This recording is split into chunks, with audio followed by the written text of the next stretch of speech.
Hello everyone and welcome to the channel. Today I'm going to be ranking all the MCU films after Avengers Endgame. So that's Phase 4, Phase 5 and also Spider-Man Far From Home, which was attached to the end of Phase 3 as a kind of epilogue. So after a little while of not really enjoying Marvel films, the last couple of years, which I think a lot of people experienced, the last few movies have kind of got me hyped again and got me back on an MCU kick. So it kind of inspired me to just make this video. Now I was going to do an entire MCU ranking, but I thought I'd save that for when a bigger film comes out. Now of course Thunderbolts, very good reviews, and I did enjoy the movie, but it doesn't feel like a massive film, so I'll probably wait for Avengers Doomsday probably to do a full MCU ranking.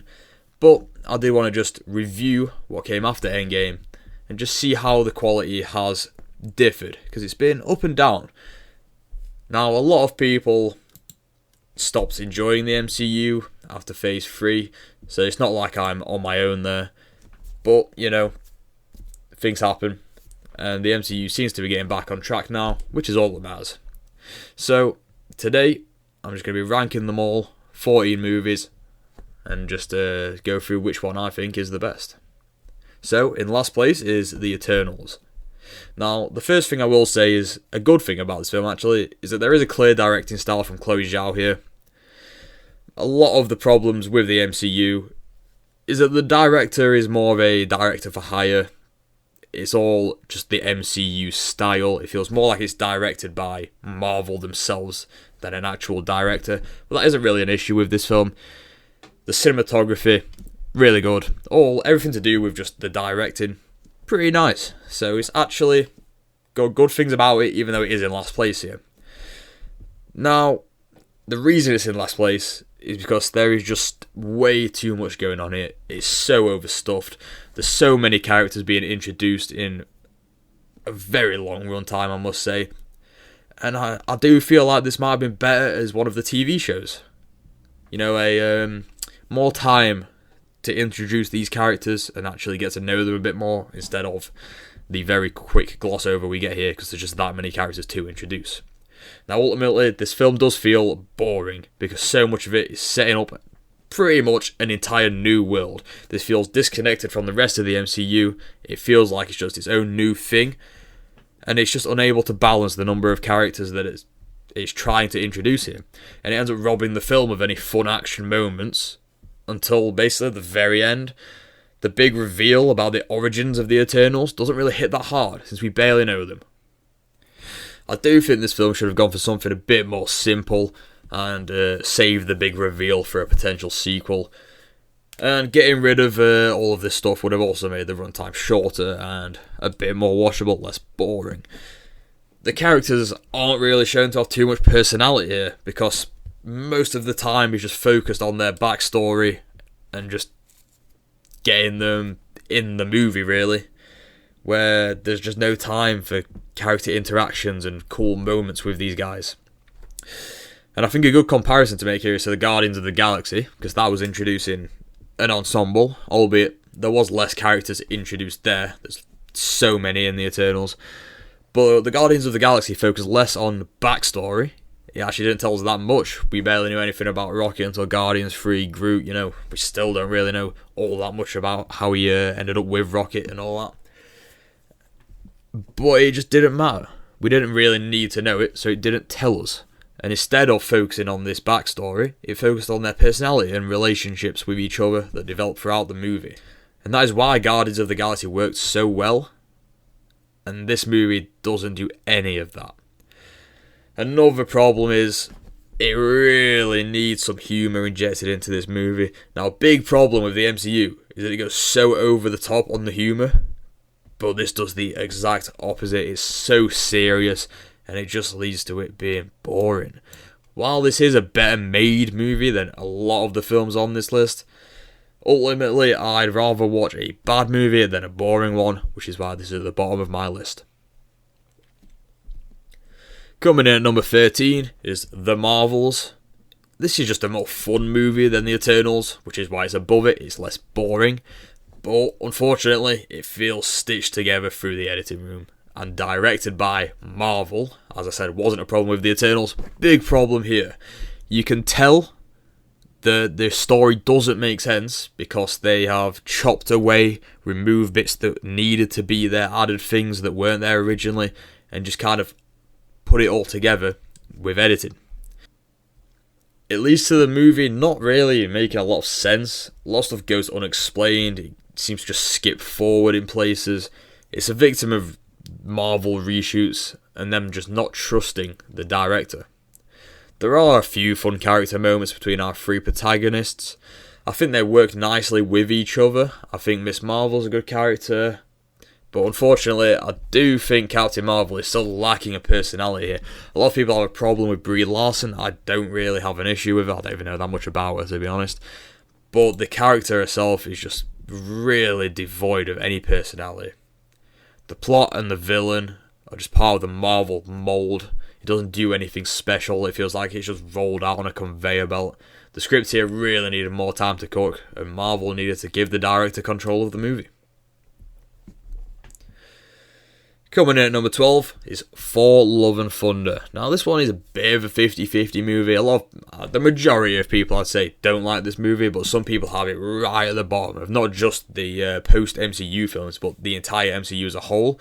I clearly don't think it's that bad, but it is still pretty bad. After Thor Ragnarok, which is one of my favourite MCU films, the hype was really high for another Taika Waititi directed Thor movie, but this one goes way too far into the comedy.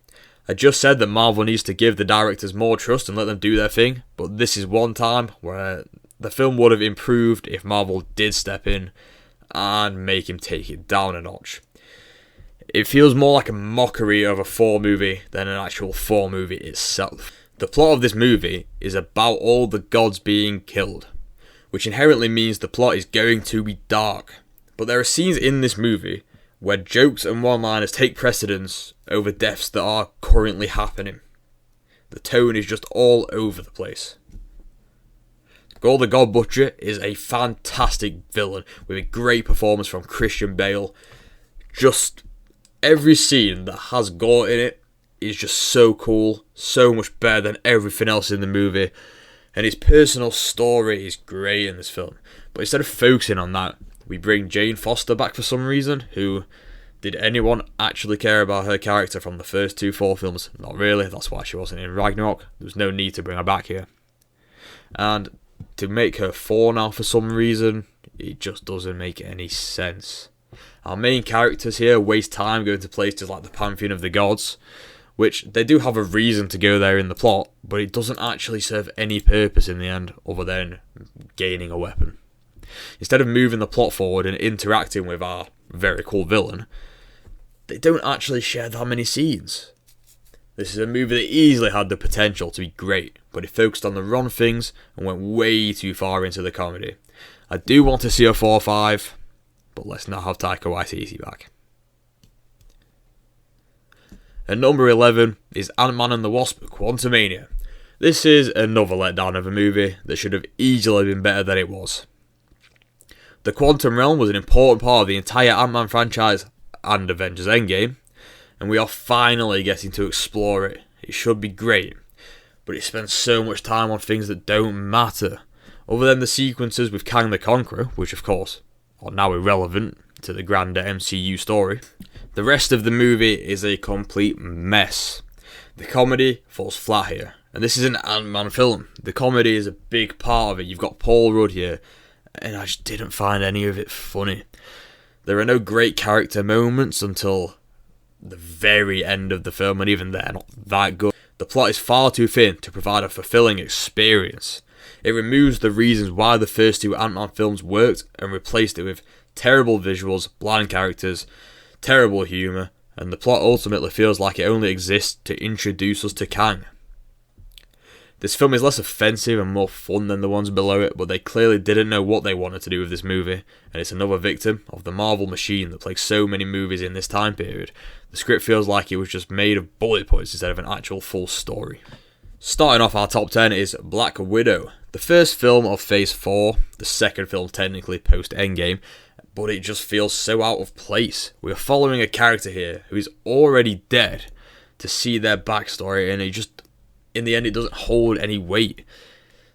Many people have said it before, I'm not approaching new territory here, but this should have been released in Phase 3 when she was alive, so that we care more about this character and her death in Endgame hit even harder.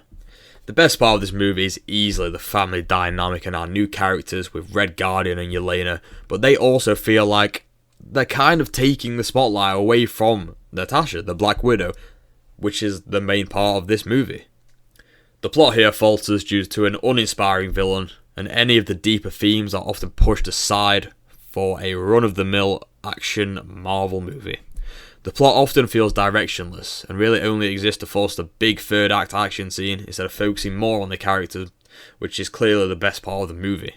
This film was another that was reworked in the editing room. The CGI looks choppy at best in some places, especially that third act, and once again Marvel shot themselves in the foot by not allowing the director to just make the film they wanted to. At number 9 we have Spider-Man Far From Home. Now this is a movie that I think has actually become underrated.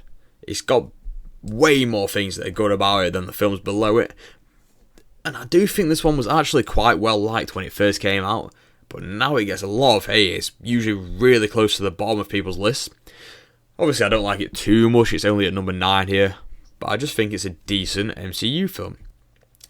Now this came before Phase 4, and you can tell that despite John Watts not having the most distinct directing style, that the film was one director's vision, and it definitely doesn't feel like it was just directed by Marvel like some of the other films on this list.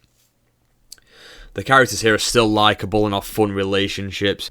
The use of Nick Fury is really good here as well. It's always nice to see him in these films, and he does a good job of showing how Peter Parker struggles to be Spider-Man and live a normal teenage life at the same time. He does a pretty good job of blending the teenage antics with the superhero action. One of the best parts of this movie is the visuals, when Spider-Man is in Mysterio's world and he's doing these fight scenes against, well, kind of drones, I guess, but he doesn't see the drones, obviously, he's just seeing visions. Unfortunately, this one does have some major downfalls. It feels very by the book, not really improving or innovating on what came before. I think it's clearly a step down from Homecoming.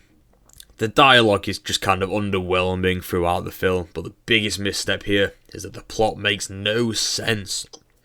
Why would Tony Stark leave these glasses to a teenager? Why would he give them to Mysterio? What is Mysterio actually trying to achieve in this movie? None of it makes any sense. The entire plot is built around getting us to a big action-centric third act, but ultimately it doesn't care how we got there. Coming in at number 8, one of the newer films on this list, Captain America Brave New World.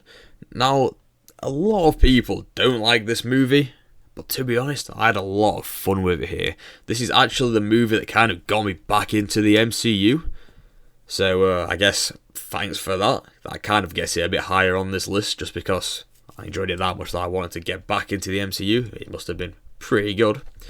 But I do have to say, it is a very mixed film, with some elements still remaining from the earlier Phase 4 and 5 movies that kind of drag it down, but it also has a lot of elements that show the MCU would be heading in a better direction from here on out. I think the cast does really good in this movie. The script is often not great, but the actors really give it their all here. Anthony Mackie and Harrison Ford especially are fantastic, and it's really cool to see Harrison Ford here in a Marvel film. Even though The Falcon and the Winter Soldier was kind of Anthony Mackie's Captain America origin story, this definitely feels like him properly becoming the character for the first time. People often criticise that it's more of a Hulk sequel, but I actually like the story here. I think it works well, and I'm kind of glad to see these plot lines being brought back. Ultimately, the film tries to be political, but kind of fumbles this, and they just fade into the background as it becomes a more traditional superhero story.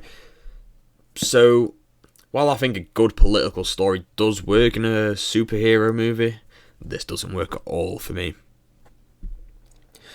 A big negative about this film is that it really does look terrible. It's obvious that a lot of CGI was used here, and because of the extensive reshoots they did on this movie, they didn't really have the time to make it look even slightly good. Ultimately though, because this movie did get me back into the MCU, it finally follows on some plot threads that have been lingering for quite a long time, and it makes the MCU feel like a connected universe again. I actually think this is a lot more fun to watch than all of the films that I rank below it. A lot of the other movies are trying to do too much, and this feels like a more back to basics, simplistic, and a decent popcorn movie that isn't perfectly made, but it's just fun and enjoyable.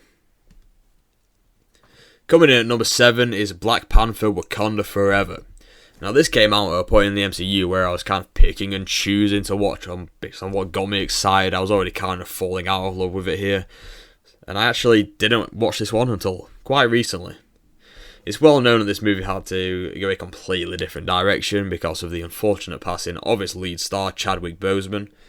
Considering the circumstances under which it was made, I do think they actually did a really good job with this movie.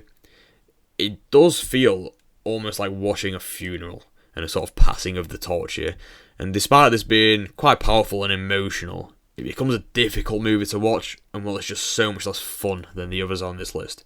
Of course, you can see why that is, and it's not really their fault, but if something is hard to watch, it's going to be lower on the list. The actors and characters they play are really good here, and the character moments carry this movie, to be honest. He tries to introduce a lot in this movie and really move the universe forward, but it starts to crumble under the weight of everything it's trying to do here. It's quite overstuffed and at times a boring and kind of slow movie. Ultimately, this movie works better as a send-off for T'Challa and Chadwick Boseman than it does as its own story, but this is one of those times where they couldn't really have done anything else.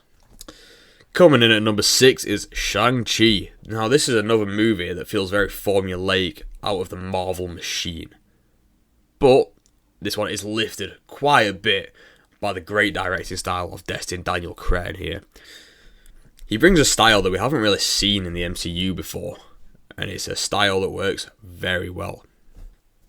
The story and the villain here are also really solid. The action is super stylistic and super fun to watch as well. The story is quite personal. It's all about Chinese culture and Shang-Chi's family. The family dynamic is great here, and it leads to one of the best villains post-Endgame, as the stakes are actually personal. There are some pacing problems here, and the movie kind of loses steam in the back end, especially when the fake Mandarin is brought back for some reason. Why is he in this film? I don't know. It kind of does away with the personal story and the great cultural representation for over-the-top humour that doesn't work at all. The MCU shooting themselves in the foot again. Coming in at number 5 is Deadpool and Wolverine. This one is a better cinematic experience than it is an actual movie. This was so fun to watch for the first time in the cinema, but as time goes on, this movie just feels worse and worse for me. The plot here is paper thin, and the villain kind of uninspired. Ultimately, they did away with any sort of great traditional filmmaking to instead just bring us a movie that plays on the nostalgia we have for other movies. But don't get me wrong, it is high up on this list. It's number 5. To see Deadpool and Wolverine go around interacting with characters like Blade and Gambit was super fun. But other than the internal conflict of Hugh Jackman's Wolverine, this movie just has no emotion at all. It feels so soulless. Most things here are played for laughs in a classic Deadpool fashion, but as soon as you look past all the great cameos, the film doesn't really offer anything else. It acts as a sort of love letter to the Fox X-Men movies and does a great job of it, but it's just a chocolate coating around a hollow shell. Super fun at first, but definitely not a classic. Coming in at number 4 is The New Kid on the Block, Thunderbolts. This one, of all the movies on this list, has the most potential to move up. It definitely won't move down, but because I've only had one viewing and didn't want to let recency bias take it too high, I've kind of gone conservative with the placement here. This is easily one of the best made and most cohesive movies in the MCU as a whole, not even just post-Endgame. The direction is great here, and there are some really nice visual choices that pay off well. This movie brings the characters and their feelings and relationships to the forefront of the movie, which really makes all the characters feel closer to real people that you can connect with, which is something that recent Marvel films have been sorely lacking. The humour here lands right, and it isn't overdone. There are multiple times in this movie where I actually just laughed out loud, which, to be honest, a lot of MCU films don't do. I might have a chuckle of something pretty funny. It's not often I laugh out loud at an MCU film, but this one, it did really good with the humour. The plot here is simple but effective, and it's all tied together with a fantastic villain. With this movie, the MCU returned to its grounded and emotionally resonant roots that made phases 1 to 3 so good, and this one really got me excited for the future of the MCU again. Starting off our top 3 here is Doctor Strange in the Multiverse of Madness. Probably a hot take. So this one is definitely not people's favourite, but I watched it recently for the first time since I saw it in the cinemas when it released, and it was even better than I remembered. Now, granted, I may be looking past some issues with this one because I absolutely love Sam Raimi. His Spider-Man trilogy is perfect all the way through. Yes, I even love Spider-Man 3, and as well as this, Evil Dead is one of my favourite horror franchises. So having Sam Raimi direct in Evil Dead style, incorporating horror aspects into a Doctor Strange movie, who is one of my favourite superheroes, you have a recipe for success. Despite a fair bit of studio interference, I think for the most part Raimi's directing style really shines through here. I think Wanda is a fantastic choice for a villain here and works so well with the horror aspects. The performance from Elizabeth Olsen here is also top notch. One thing I also wondered when this film came out is that why not make Wanda, well, the Scarlet Witch really, the big bad of this phase? Have her be an Avengers villain. That would have been really cool. The action in this movie is also fantastic. Doctor Strange v Sinister Strange is so creative and so fun. I think this is the best action in the MCU. Some people may like bigger action, where there's like a whole city being destroyed in the background. But just two sorcerers going 1v1, the way he like throws musical notes at him from the piano, so cool, so creative. I thought it was so fun to watch. I loved exploring some different universes here.